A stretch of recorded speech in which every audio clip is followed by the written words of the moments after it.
Okay, good morning everyone. Where are my co-hosts? Kumusta kayo, Eli, Zarmaine at Tin? Good morning, Ma'am Grace. Good morning.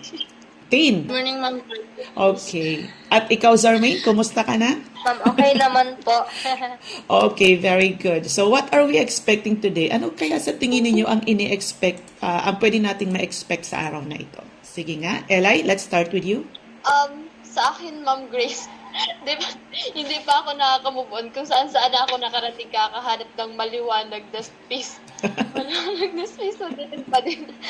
So, for today's session naman po, ina-expect ko, siguro may pagbabago po kasi, di ba? Kasi, Filipino kasi yung research nila based sa title po, di ba? Parang Filipino. So, I am expecting po na malaman kung ano ba yung pagkakaiba, kung may pagkakaiba ba yung pananaliksik. Pananaliksik na yung tawag natin kasi Filipino nga kasi ito si Sir Jason. Kaya pananaliksik sa Filipino at pananaliksik po sa English. Yun talaga yung pinaka-inaabangan ko sa session na ito. Kung malaman kung may pagkakaiba ba. Ayun, okay. So, tama nga naman, ano? And ako, personally, curious din ako sa ganyang sistema, ano? Kung may pagkakaiba ba talaga yung Filipinong research at yung English, o ginagawa sa English language. So, yes. How about you, Tin? Kumusta ka? Anong ina-expect mo sa araw na ito? About po sa expectation ko dito sa ating podcast, since na Pilipino, mas maraming malalim na salita na kuha natin na aral. Paano natin siya mapapaliwanag based on experience natin po. Oh, okay. So, maganda nga naman, ano? So, kaabang-abang. At syempre, the last but not the least, Zarmaine, ano yung ina-expect mo sa araw na to, sa discussion natin? Good morning po everyone. Good morning, Ma'am Grace. Siguro po yung expectation ko ngayon is kung katulad po nila Ate Tin, curious din po ako kung paano nga ba gumagawa ng pag-gather ng data through the medium of the Filipino. So, ayun po. In-expect ko na sana matuklasan natin kung paano nga ba yun. Wow, matuklasan. Okay. Masyadong malalalim pa yung mga words. Matuklasan. Oo, yung Mananaliksik. Oo, at mga bagay na mga kahindik-hindik sa research. Kahindik-hindik na talaga. Bakit tayo nagkaroon ng kahindik-hindik? So, yun ang ating mga tutuklasin, mga terminologies na ginagamit din sa research. Okay, so mamaya mapapakinggan natin siya. Of course, before anything else, syempre i-introduce na natin yung ating research speaker. Syempre, meron na tayong mga expectation, buo na yung mga gusto nating abangan, at syempre sa ating mga audience, relax lang kayo dyan at isa kayo sa makikinabang ng malaki sa ating gagawin ngayong araw na to. Paki-introduce na po, Ella, yung ating guest speaker sa araw na to. Okay po. Good morning again, everyone. Let me first introduce to you our speakers for today's episode. So, he was an alumni of CBS-UA Pasakaw. He took Bachelor of Secondary Education, major in Filipino, and he graduated cum laude. Due to his hard work and talent, he earned several awards such as Dagli ang Talumpati Champion in the Philippines Association of State University and Colleges Bicol Region Year 2022. And an outstanding practice teacher when he graduated. He also served as a research aim auditor from the year 2023 to 2024. With this, join me as we welcome Sir Jason Padillo Mercaida. Bigyan natin siya ng isang virtual na palakpakan. Hindi lang isa, maraming virtual na palakpakan. Okay, thank you so much, Eli. Good morning, Sir Jason. Welcome to our platform. Kumusta ka? Andiyan na ba siya? Good morning po, ma'am. Maayos lamang po. Maraming salamat po sapagkat ako ay inyong naimbitahan na magsalita po sa ating mga tagapakinig at tagapanood. Ito po ay isang malaking honra sa akin po. Maraming salamat. Sige, thank you so much. That is medyo nakakatuwa kasi everyone akala natin kapag lumalabas na ng mga eskwelahan, wala na, ganun na, hindi na connected sa atin. Pero buhay na buhay yung ating mga alumni pagdating sa ganitong mga gawain. At syempre, una sa lahat, Sir Jason, nagpapasalamat kami na kami rin ay iyong pinaunlakan sa ating discussion na ito. Ano po? So, pasensya na hindi namin masabayan ang Tagalog language. So, tinatry namin mag-cope up. Pero sabi nga namin, we are very happy to have you. So, yes, how about a welcome message, Zarmaine and Dean and Eli? Welcome po, sir, sa aming podcast Tambayan. Alam ko po kasi, Ma'am Grace, is mga words na binabanggit ni Sir Jason, napakalalalim na talaga. At doon sa mga Tagalog yung kinikilig ako. Di ko kapirakan, kinikilig ako doon sa Tagalog. Oo naman. Sir Jason, maraming salamat at welcome po. At definitely, sa junction na to, girls, everyone, pakikinggan natin kung ano ba yung feature na research nila. Kasi sabi nga natin, bawat session ng tambayan natin, meron tayong ipapa-feature na ginawa nilang research. At itong ginawa nilang research, everyone, this is something na tungkol ito sa mythology ng mga Bicolano at aalamin natin kung paano nila ito ginawa. So, mas maganda na na-acquaint pa rin naman tayo sa ganitong klaseng mga researches, yung mga cultural researches, kasi importante pa rin itong maibalik sa alaala ng ating mga kababayan, lalong-lalo na ng ating mga kabataan. At definitely, itong research na ito ay nagpapakita ng kung ano tayong mga Pilipino. At saka syempre, si Sir Jason ay magbibigay sa atin ng kwento kung paano nila ginawa itong uri ng ganitong klaseng research. So, eto na tayo, Sir Jason, floor is yours. Makikinig kami. Okay po, maraming salamat po, Ma'am Grace. Ang amin pong malinaw po ba ang aking boses po, ma'am? Yes po, sobrang malinaw, sir. Okay po, salamat po. Ang pamagat po nito ay Eco-Mix, Pagadugat sa epikong Ibalon ng Libmanan, Camarines Sur. Mayroon po kaming mga naging layunin, o naging objectives sa pag-aaral na ito. Una ay ang tuklasin ang kwento sa likod ng epikong Ang Ibalon mula sa Libmanan, Camarines Sur. Pangalawa, isa pa sa layunin ng pananaliksik ang magmungkahi ng mga proyekto o hakbang na makatutulong sa pagpapalaganap at pagpapaunlad ng epikong Ibalon. Yan. Mula nang tayo ay nasa elementary o pagkabata, tayo ay nagbabasa na.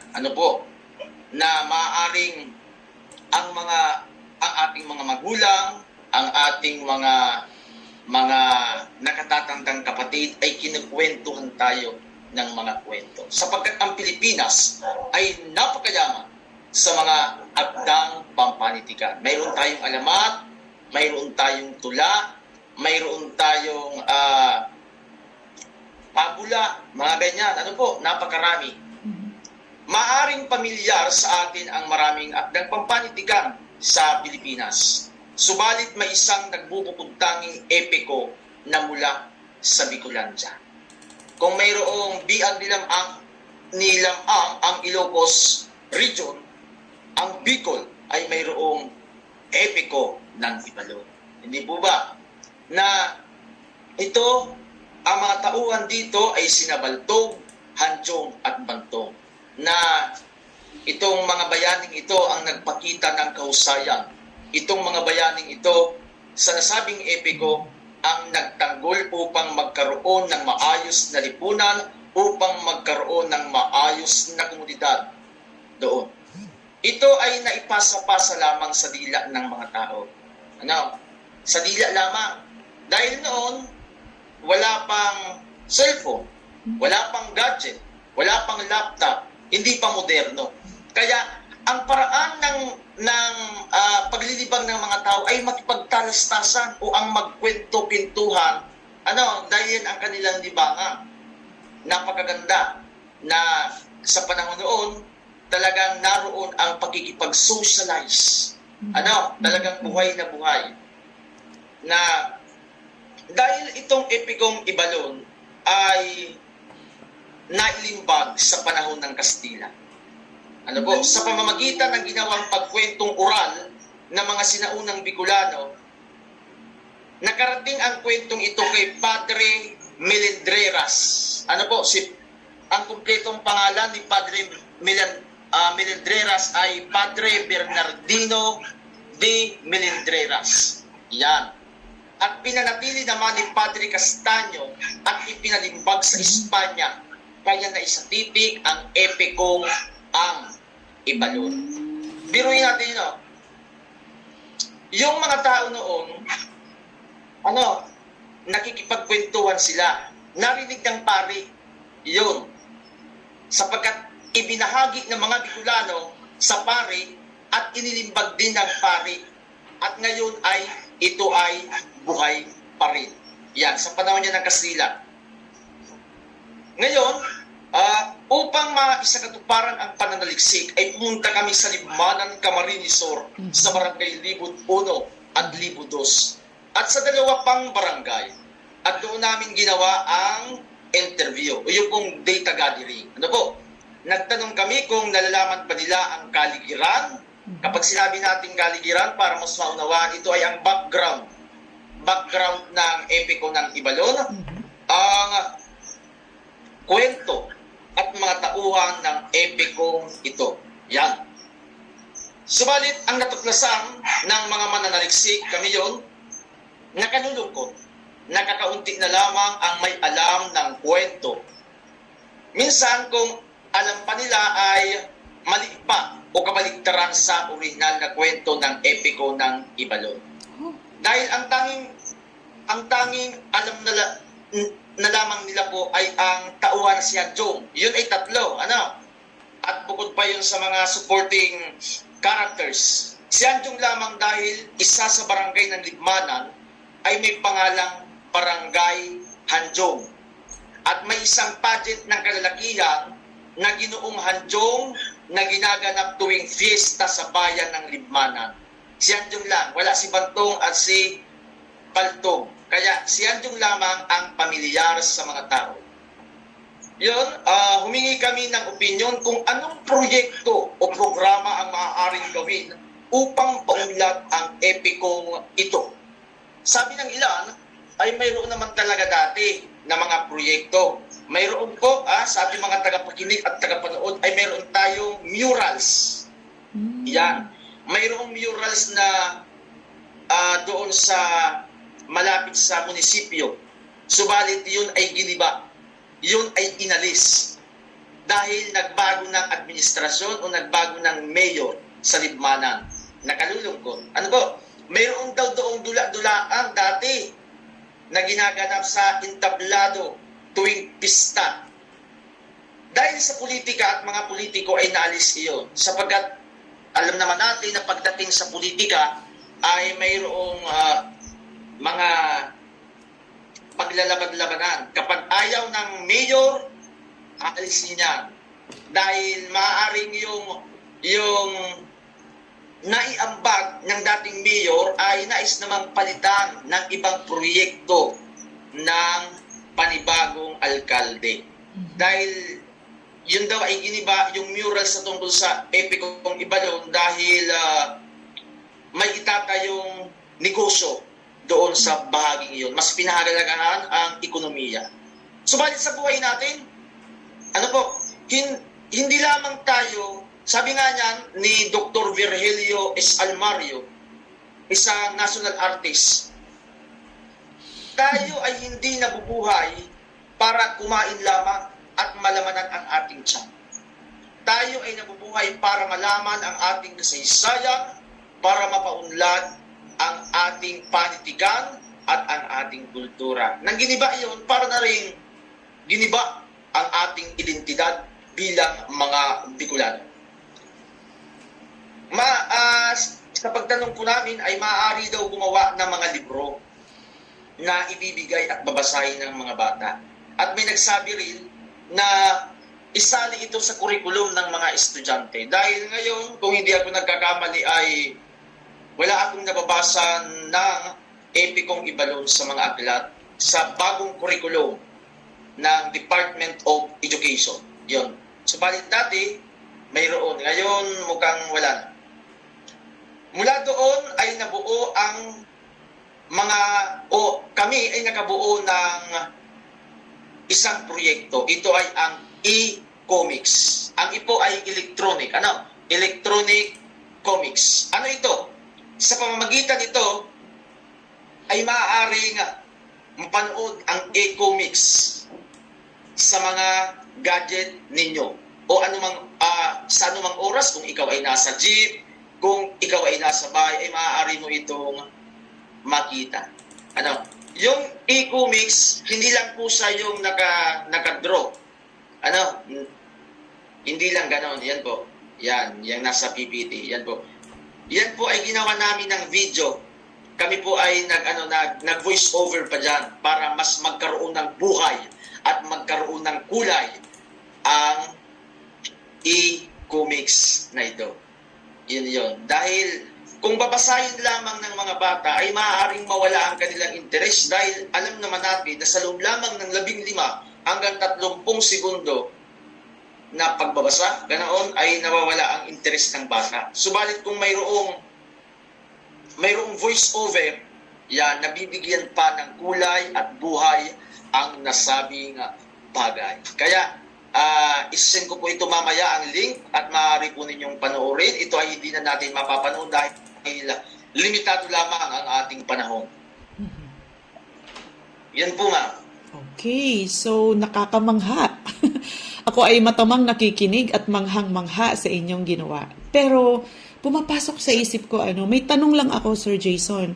Kasi sobrang curious ako, napakaganda ng inyong ginawa. Tamang-tama ito sa Bicol region at sa mga kabataang Bicolano.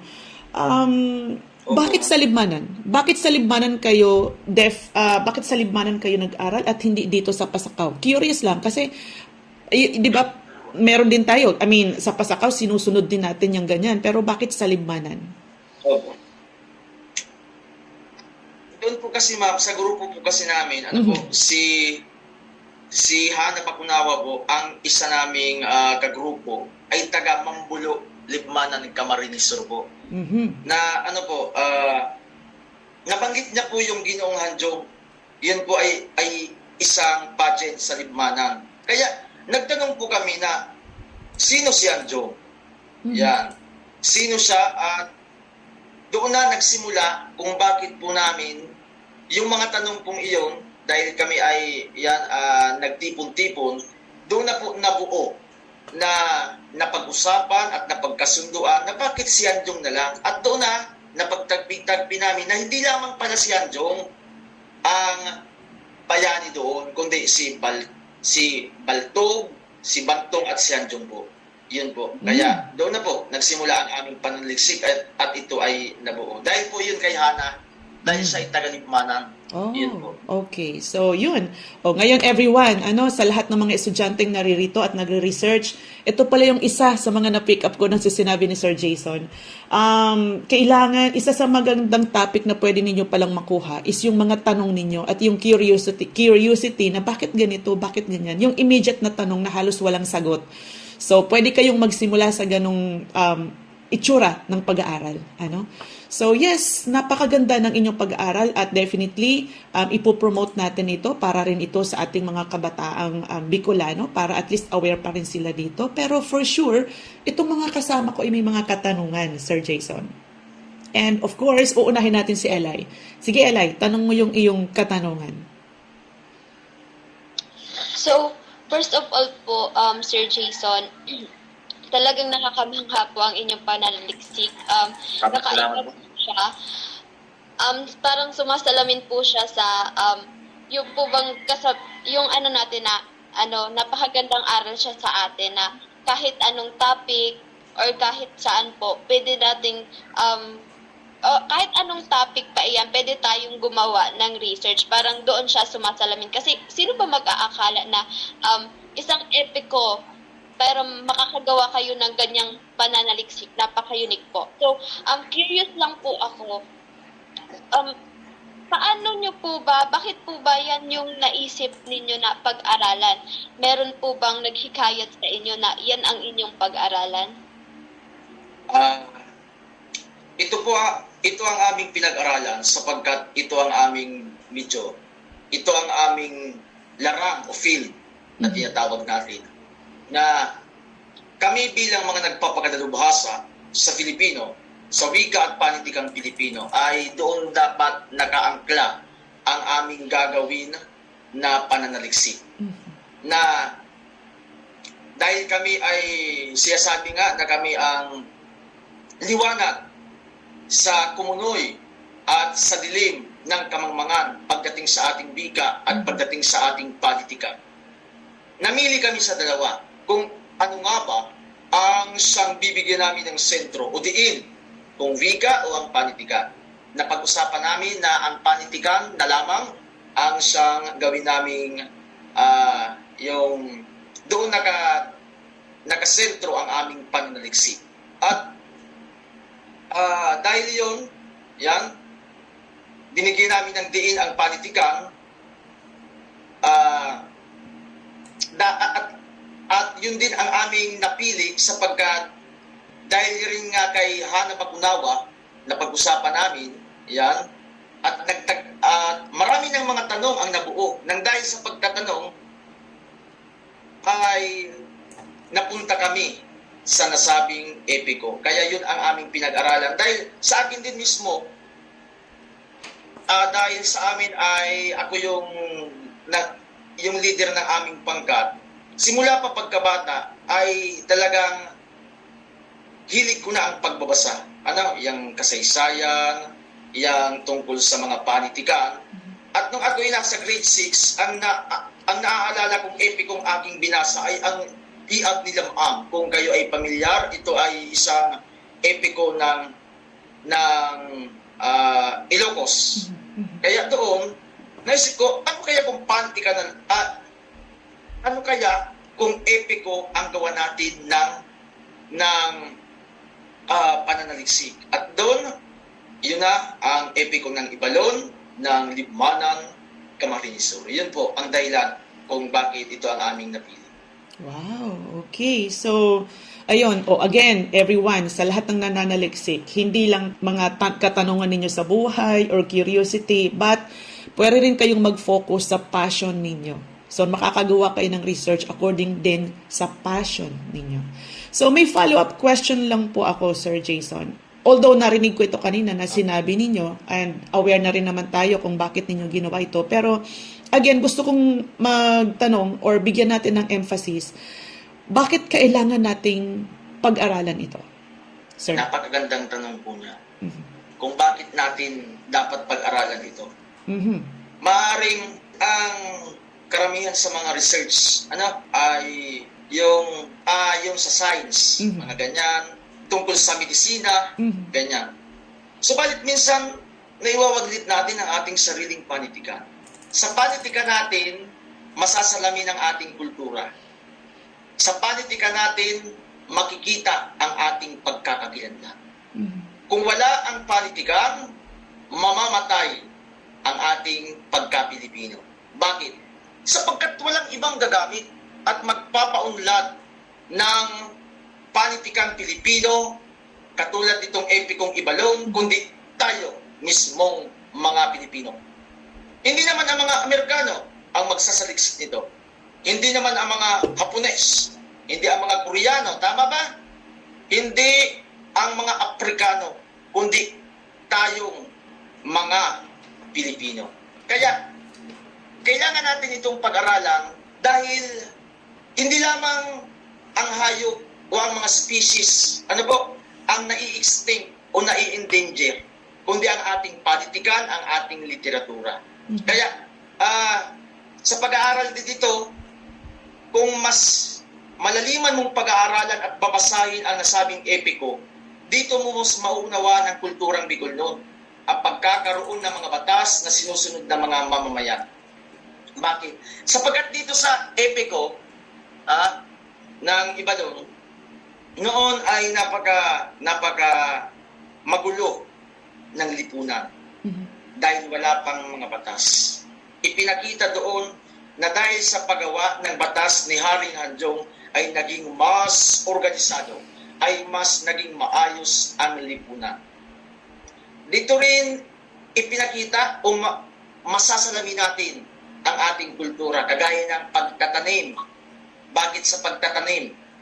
Dahil yung sinira ng baboy ramo na linsa, o yung linsa yung tinatawag natin niya na bungkukan sa Bicol, yan, kung pamilyar kayo sa bungkukan, yang palay, may isang variety ng palay na pinangalanang hinanjungan na palay. Mga ganyan. Kaya dito natin masasalamin ang ating kultura, kaya ito ay ating pinag-aaralan. Hindi yung gagawa ka ng research para lamang makagraduate ka. Hindi ka gagawa ng pananaliksik para lamang, ay, may maipapasa ako sa akademya. Hindi ganoon ang pananaliksik. Kailangan na ibigay mo ang inyong kaluluwa pagdating dito upang magkaroon ng magandang kwento, upang magkaroon ito ng magandang kakalabasan, na magkakaroon ng ambag sa akademya, na magkakaroon ng ambag sa lipunan na iyong kinabibilangan. Yun po ang kahalagahan ng study na ito. Mhm. Okay. Kung gumagawa tayo ng pananaliksik sa paano yung makakagamot sa cancer, paano yung pananaliksik natin pagdating sa Mars, bakit hindi natin gawin dito sa ating planeta, lalo na ang panitikan? Dahil, kagaya ng sinabi ko sa una, hindi tayo nabubuhay para lamang kumain, magkaroon ng laman ang ating tiyan, kundi para malaman ang ating pagkatao at ang ating pagka-Pilipino. Yun po. Maraming salamat. Okay, napakaganda. At may napulot na naman ako doon. So, parang ito ay isang gift pala sa mga kabataan. At definitely, may mga bagay na hindi natin pwedeng kalimutan. At lagi nating lilingunin kung saan tayo nagsimula. Napakaganda ng sinabi mo, Sir Jason. So, definitely, may isa pang katanungan ng ating host. Ano po? And syempre, Charmaine, ikaw ang aking tatawagin. Za, go ahead please. Hi Sir Jason, nakakabilib po yung ginawa niyong pagsasalaysay. Wala po akong masabi, as in parang napukaw ang aking atensyon, yung aking damdamin, lahat-lahat. Kasi kung paano niyo po isalaysay ang inyong presentasyon, ito ay lubos na nakamamangha. So narito po ang aking katanungan. Sanay po sa pag-aaral ng Ingles ang mga kabataan sa research. Hindi po ba? May pagkakaiba po kaya ang larangan ng research sa Filipino kapag ginamitan ito ng Tagalog? Ganun po. Yun po ang aking katanungan. Ulitin ko lamang yung tanong ng ating host na kung mayroon bang pagkakaiba ang research sa Filipino at sa English, tama po ba? Tama po. At Sir Opo, Jake, sir. Opo. inaabangan na to ni Eli. Yan. Noong tayo ay, kami mismo, nang kami ay nasa senior high school, ay gumawa kami ng pananaliksik, walang research, subalit hindi natapos. Ito ay nakasulat sa English. Halos lahat, o halos karamihan ng ating mga pananaliksik na ginagawa ay nakasulat sa wikang English. Ano po? Subalit dito sa University of Santo Tomas dito sa Maynila ay ginagamit ang wikang Filipino kahit sa mga pananaliksik, sa science, sa mathematics, ganyan, para mas mapaunlad pa ang ating wikang pambansa. Yun. Na walang pagkakaiba ang research sa Filipino at ang research sa English. Kung mayroon ng pagkakaiba, ito ay ang tinatawag nating medium of instruction. Ang ginamit lamang na wika ay English, sa English na research, samantalang Filipino sa Filipino. Yan po. Kaya, tulad ng UST o ng Universidad ng Santo Tomas sa Maynila, ay maaari natin gamitin ang wikang Filipino. Hindi lamang dahil kami ay Filipino major. Maging kayo na mga nagpapakadalubhasa sa Agaham, mga nagpapakadalubhasa sa Sipnayan, ay maaari ninyo itong gawin dahil nagawa nga ng USD. Dahil dito natin mas mapapakita na tayo palang mga Pilipino ay mayroong pagmamahal sa sarili nating wika. Dahil kung hindi natin ito dahil kung hindi natin ito mas pauunlarin, kung hindi natin ito gagamitin, ay hindi natin ito mapapaunlad. Ganyan. Tayo ay Pilipino, hindi ko naman sinasabing huwag natin gamitin ng English. Dahil yan ay most common language. Ano po? Subalit, pahalaga naman natin ang wikang Filipino dahil ito ang ating identidad. Sabi nga niya ni Dr. Virgilio Almario, ang taong matalino ay nagsasalita sa kanyang sariling wika. Yun. Kaya walang pagkakaiba ang research sa Filipino at English. Okay. So, siguro sa mga terminology lang. Siguro, sir, kagaya ng like phenomena or variable. So, paano nyo po ba ini-explain yun sa Tagalog? Tama po ba ako na siguro pagkakaiba lang yung mga terminolohiyang ginagamit? Yes po, ma'am. Opo. Yun po. Sa ganoon po, yung mga bagay po yan, may mga salita sa English na walang salin sa Filipino o walang translation at mayroon ding mga bagay o mga salita na sa Filipino na walang translation sa English. Sa amin po, iyan ang tinatawag nating adaptation ng wika. Katulad nitong thermometer. Wala yang kung gumagawa ka ng research pagdating sa agham o sa science, yun na ay gagamitin mo. Yun. Dahil ang wikang Filipino naman ay dinamiko, ito ay nagbabago, ito ay nag-a-adapt ng wika. Ganon po. Napakaraming salita sa Filipino ang walang translation sa English. Katulad ng utang na loob, ganyan. At katulad din sa English, may mga salita sa English na walang translation sa Filipino. Kaya yun po, ang isulat na lamang natin, yun po, at gagawin na lamang nating italic o italize ang pagkakasulat kapag wala pong translation sa English. Yun po, ma'am. Sige po. Curious lang po ako, sir. Siyempre, meron tayong tinatawag na parts of research. Chapter 1, Chapter 2, Chapter 3, Chapter 4, and 5. So, curious lang ako. Sa Chapter 1, anong nilalagay nyo doon?